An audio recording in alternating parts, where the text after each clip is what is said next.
What's up, guys? My name is Dion, and this is 5 ways to play games with a soccer ball.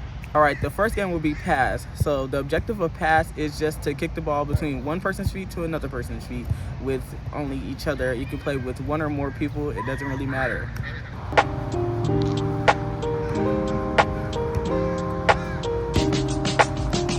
All right, the second game will be shootout. So the objective of this game is one person will be standing inside the net, and then the other person will be standing outside of the net a little further back, and the point of it is for the person to kick the ball inside the net.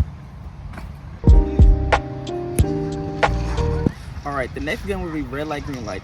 So both components, or as many as components as you want, will be further back on the field.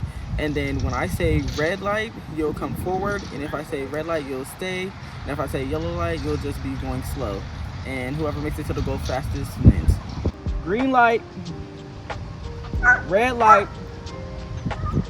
green light,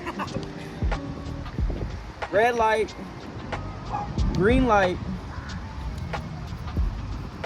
All right, the next game will be called keep up. Keep up is basically keeping the ball up without your hands. So it could be your feet, your shoulders, your head, your arms, but just not your hands.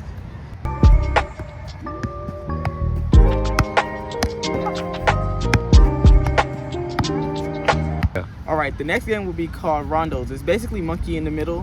One person will be in the middle, and then two people will be on the outside, and the person in the middle cannot get the ball. So keep the person in the middle safe from the ball.